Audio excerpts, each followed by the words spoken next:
Because of what prisoner 819 did, might settle the mess, Mr. Correctional Officer. Because of what prisoner 819 did, might settle the mess, Mr. Correctional Officer. Because of what These are not prisoners, and this is not a prison. They are college students, and they were part of an astonishing experiment. On a quiet Sunday morning in August, the Palo Alto police swept through the dorms and student housing areas of Stanford University. The police were told to duplicate every detail of an actual arrest. Much to the surprise of neighbors and onlookers, each student was formally charged with a serious crime and treated as a dangerous criminal.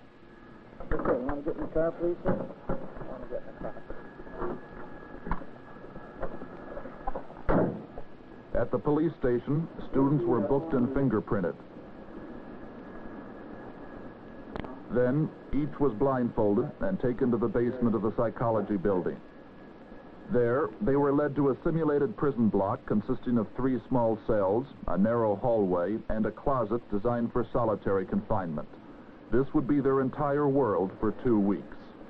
First, the prisoners were stripped and forced to stand naked while they were deloused with a spray.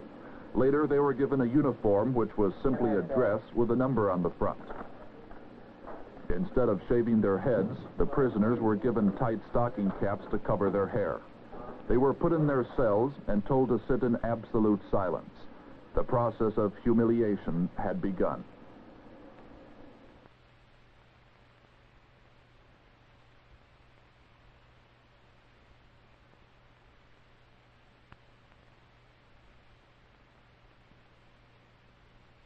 And the prisoners were lined up against a wall for a count.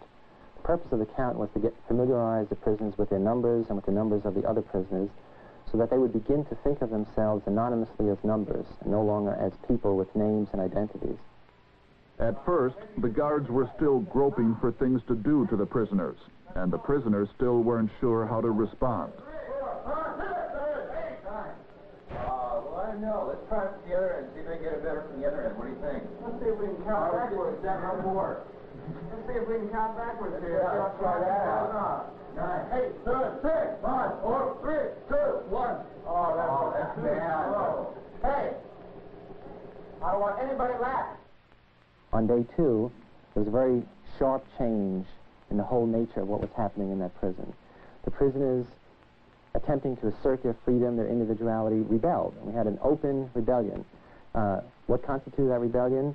They refused to eat. They barricaded themselves in their cells. They started ripping off their numbers, took off the stocking caps, started screaming out obscenities at the guards, and the guards are frightened. The guards, not completely certain how to act during this unexpected rebellion, started to remove the beds from one cell.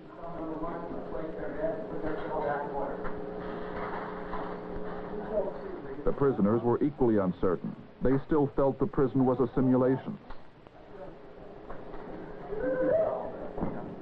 This is unbelievable. They took our clothes. Hands off the door. They took our bed. Hands off the door. Wait till the door. Yeah. Cell 3, don't let him in. Don't let him in. Don't let him in. Hurry up, Cell 3. Simulation. Violation of the rules. Simulation. It's a simulated experiment. No prison. They'll take your bed and your clothes in prison. They do. After the rebellion was broken, we then have a count. And now the count suddenly takes on new significance. It began with a simple purpose to familiarize the prisoners with the numbers, and now it evolves into a confrontation. The guards showing the prisoners who's boss. They now taunt, humiliate, degrade the prisoners in front of each other, and they exert arbitrary control over the prisoners. The guards were not allowed to beat the prisoners, so they fell back on the familiar military technique of ordering push-ups to humiliate them. You thought that was so funny? You didn't find it, did you? No, sir. Did you think it was funny? That was funny, sir. But you didn't smile. Well, get out here and do 5 push-ups. If you didn't smile, you thought it was funny. The guards didn't plan any of their actions, and the prisoners never knew what was going to happen to them next.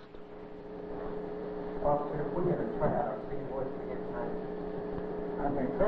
Would you sing something for me? What would you like me to sing, Mr. Correctional Officer? I'd like you to sing numbers 1 through 10. 1, 2, 3, 4, 5. Is that singing? 7, 8, 9, 10. Sounds like he's a boy. Is that singing 4, 9, 3? Is that really singing? Like singing to me, Mr. Correctional Officer. Well, you get out here and do 5 push-ups, because I don't think that was singing.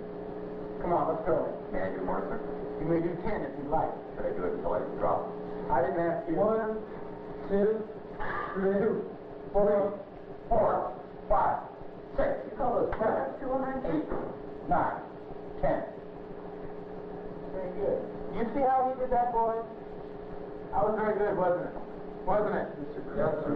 Let me hear you. Yes, sir, Mr. Correctional Officer. By day 3, not only was the rebellion broken, but the guards were exerting control over every aspect of the prisoner's life, telling them when they could go to the toilet, and indeed, if they could at all, controlling what they could eat, and even how much, where, and how they should eat. For lunch, you have a choice of loaf or bologna with lettuce. There's 1 salami sandwich for whoever wants that, and there will be apples for dessert. At this point, one of the fascinating things that emerged was the new relationship between prisoners and guards. The guards now fell into their job. Some of them liked it, some of them disliked it, but it was a job that they did. They gave commands, and now what happened is the prisoners followed them, automatically, without questioning, in a servile way. The guards then began to escalate their use of power. Some of them had prisoners clean out toilet bowls with their bare hands, to do things which were really degrading and humiliating, and the prisoners did it without complaining, just did it because this is what they had to do. Things became totally arbitrary. A smile could be rewarded or punished. Whether or not you had a blanket or even a pillow was determined by the arbitrary decision of any one of the guards. Now, this boy here did some good work. He deserves a pillow. 3401 did some nice work. He deserves a pillow. You guys weren't too anxious. Thank you. Now, why is it you took so long to get to work?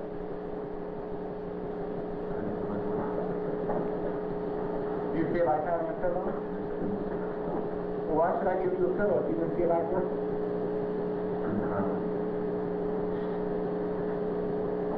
I'll ask you again. Why should I give you a pillow? Because I'm asking you for, Mr. Correctional Officer. But you didn't get around to work until about 10 minutes after everyone else did. Let's see in the future that you do work when you're told. Thank you, Mr. Correctional Officer. Thank you real sweetly. I sure have that sounded very nasty, Correctional Officer. Say it again. Thank you, Mr. Correctional Officer. Say bless you, Correctional Officer. Bless you, Mr. Correctional Officer. Now remember, only 4 days had passed. They were in this prison only 4 days, but that was enough, because their sense of time had been totally altered, and indeed their sense of moral value. So much so that when a prisoner got sick, 819, and before releasing him, I put him in a room to rest, the guard seized this as an opportunity to set the prisoners against each other, and had the prisoners chant loud enough so that this poor 819 could hear this, that he was a bad prisoner.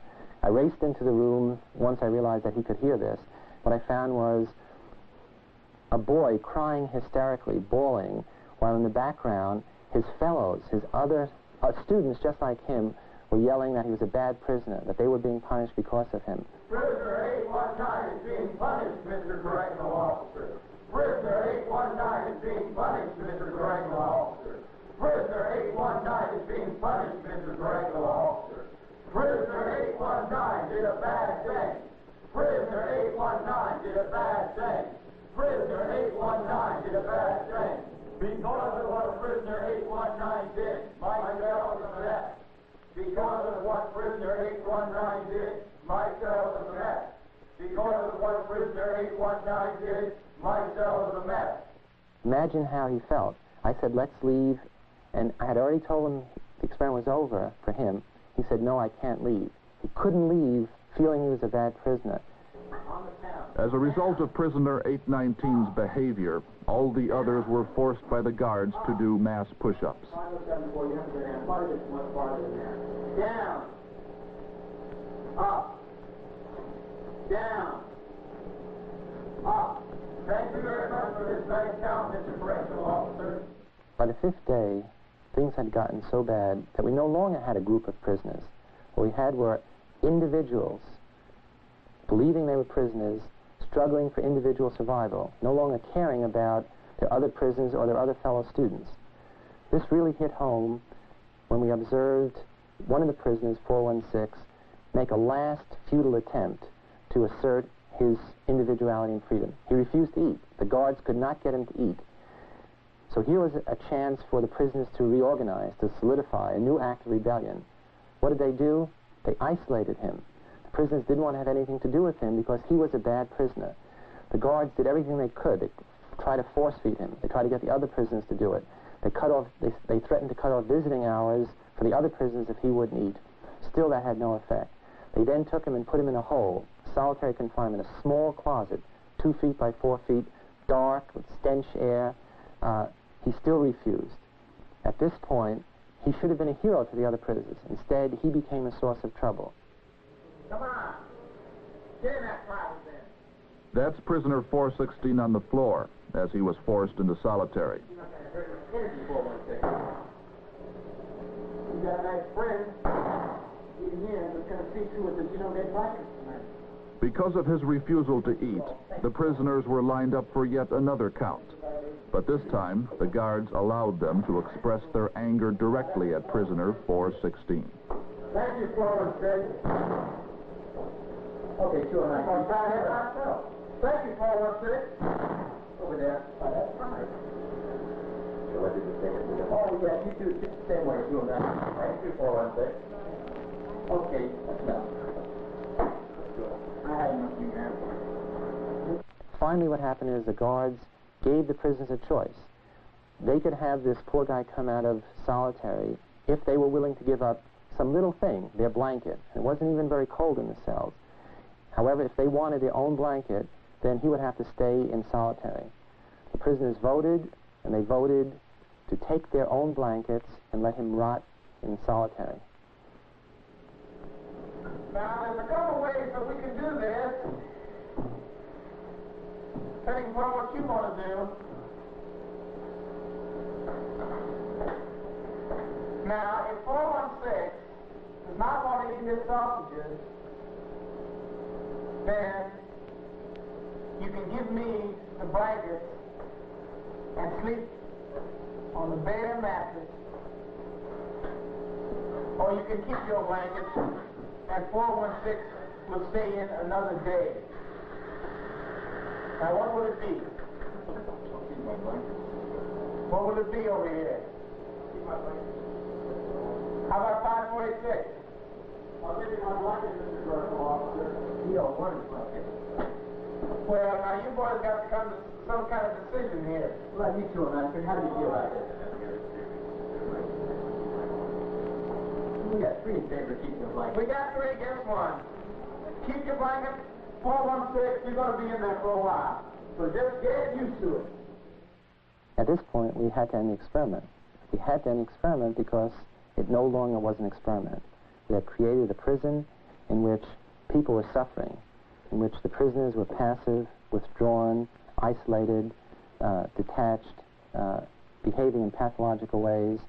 Some of the guards were behaving sadistically, brutally, and many of the guards who were not were helpless to do anything about it, indeed allowed it to go on, never countermanded an order, just were helpless and drawn into this thing. And at that point, we said, enough, we have to end this. I had really thought that I was incapable of this kind of behavior. I was surprised, even no, I was dismayed to find out that I could really be that I could act in a manner so absolutely unaccustomed to anything I would even really dream of doing. And and while I was doing it, I didn't feel any regret. I didn't feel any guilt. It was only afterwards when I began to reflect on what I had done that this behavior began to dawn on me, and I realized that this was a part of me I hadn't really noticed before.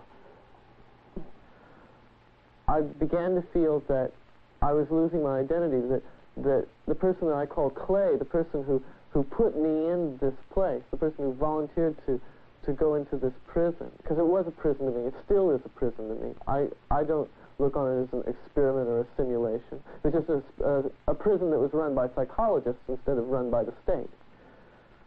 I began to feel that identity, that the person that I was that had decided to go to prison was distant from me, was remote, until finally I wasn't that. I was 416. I was really my number, and 416 was going to have to decide what to do. Once you put a uniform on and are given a role, I mean a job, saying your job is to keep these people in line, then you're certainly not the same person as if you were in street clothes and in a different role. You really become that person once you put on that khaki uniform, you put on the glasses, you take the nightstick, and you act the part. That's your costume, and you have to act accordingly when you put it on. It harms me. Why? I mean harms. I mean in the present tense, it harms me. How did it harm you? How does it harm you? Just to think about it? You mean that people can be like that? Yeah. It let me in on some knowledge that I've never experienced firsthand. I've read about it. I've read a lot about it, but I've never experienced it firsthand. I've never seen someone turn that way. And I know you're a nice guy. You know? You don't you know understand? that, I do. I do know you're a nice guy. Then why, I don't get me? that because I know what you can turn into. I know what you're willing to do. If you say, oh, well, I'm not going to hurt anybody. Oh, well, it's a limited situation. It's over in 2 weeks. Well, you in position, what would you have done? I don't know. I can't tell you, but I know what I'd do. Would you believe? I don't believe I would have been as inventive as you.